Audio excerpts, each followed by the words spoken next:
We started this process about 7 years ago, first started working on this project, and it's been a labor of love. Glad to finally have the opportunity to move Heritage Trust downtown. We've been in about 30 days.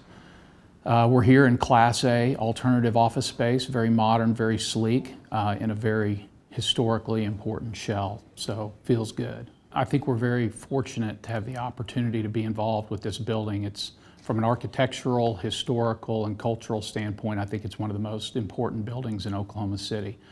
And when you have a building like that, you're not really the owner, you're really more the steward of that building. And so working with all the other stakeholders on the redevelopment of this building was very important to make sure that it was done with integrity, with respect, and I think we've been able to do that.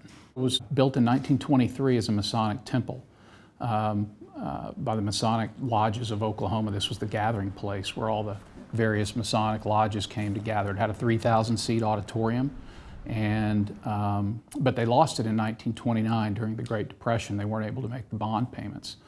So I understand the building was sold on the courthouse steps to the Home State Life Insurance Company, who occupied it for the next 30, 40 years. They operated a theater out of the back. A lot of high school graduations were held there, and traveling Broadway shows. Became the Law Journal record publishing company in the 1970s, and that's what it remained until the time of the bombing in 1995. The building was heavily damaged in the bombing in 1995. The roof was blown off, the building sustained extensive damage. The city was able to buy the building from the owner and really save it. Eventually became the home of the Oklahoma City National Memorial in 2000. Carrie Watkins and her team have operated here for the last 17 years.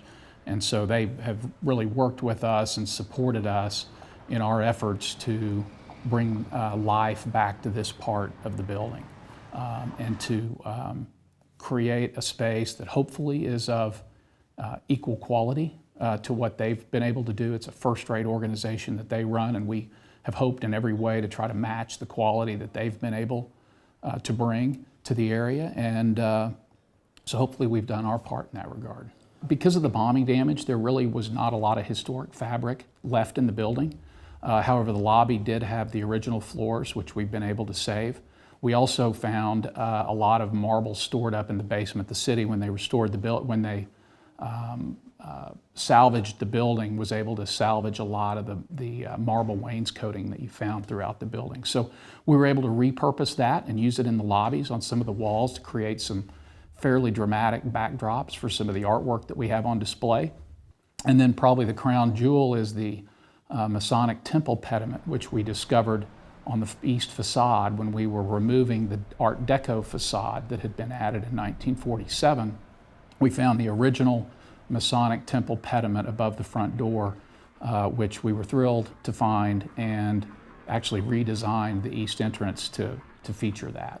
There's a new glass box on top of the building, a very unique architectural element that allowed us to bring a lot of light into the space and also create some new usable space on the 5th floor of the building, and that'll be ultimately occupied by Saxum.